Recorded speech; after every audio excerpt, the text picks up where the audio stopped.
Tonga sy daholo Zanagasikara atondraitsika tafatafa. Teo tonga ve zako sa kosa te amany. Manana zay fihetsika zay moa zany vehivavy amin'ny ankapobeny. Ny lehilahy tsy maintsy misy foana rehefa tonga la hoe mangitangita ohatrany te amany de lasa mivoaka ny ranany. Ny lehilahy zany tsy maintsy misy an'izay fa ny vehivavy misy ale karazana ohatran'izay foana. Lay hoe te ho tonga indri de eto amin'ilay mamoaka tapotsina atody somary ohatran'ny paozina yaourt sy lay tsiranoka mifiritika kely ohatran'ny tapotsina atody éjaculation filazana azy. Iny zany ndry rehefa hoe tonga. Amin'izay fotoana izay ndry rehefa ho avy le izy de mahatsapa ny vatandry hoe ohatran'ny mangoritsina vatako rehetrarehetra. De ny vatana ohatran'ny somary entin-javatra zany mangororatra zao, ny vatana koa ohatran'ny te handrangotra zavatra, ambonin'izay indriko lasa mangofotra daholo ny vatana rehetrarehetra. Zay zany indria rehefa hoe ho avy ny teo rehefa tonga zany ny orgasme ny vehivavy.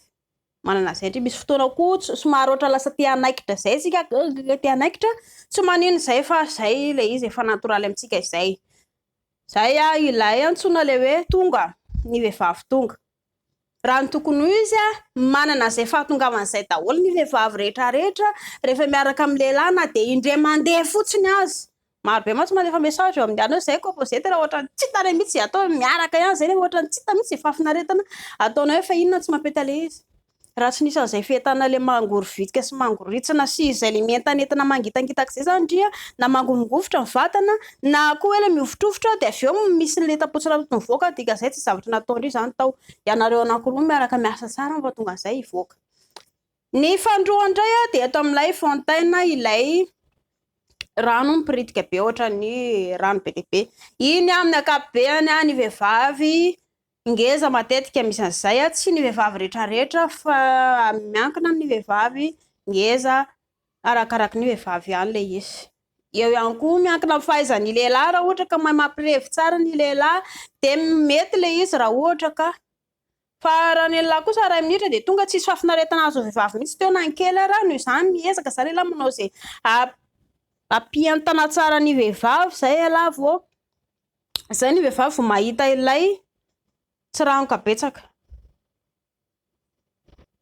Torohevitra foana atoroko ny lehilahy farany ambony petra misy vidéo anankidimy eo fikolokoloana mba ho ela vao tonga mahakasika ny prostate, kotrana kegel, temps testostérone, libido, régime sakafo, mahakasika ny sigara sy ny toaka, eo ihany koa ny prostate. Mianatra andreo elahy, izany mianatra zany zareo tsy vitany hoe androany zany fa ianao hoe karakara vatanao de androany de vita. Vatany elahy rehefa simba ny refy sy ny ditra hatramin'izay koa zao elahy vao kolokolo vatana de mitetika hoe androany elahy de ahita vokatra tsy possible.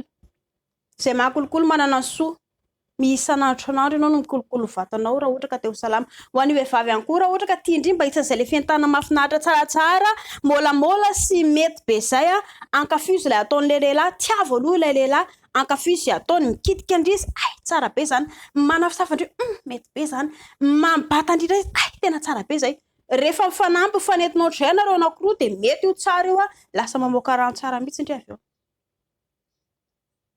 Tsy voatery le mampiditra ihany koa afatra ho an'ny lehilahy tsy voatery le mampidipiditra fahatany foana akory ny tokony atao raha ohatra ilaka hoe te hanalaza araka madama mampiditra fa amin'ny ankapobeny ny lehilahy ny vehivavy mila antsoina hoe préliminaire ataovy tsara aloha izay hampiakatra tsara ny fientana madama mandritra 10 minitra zay elahy vao mampiditra.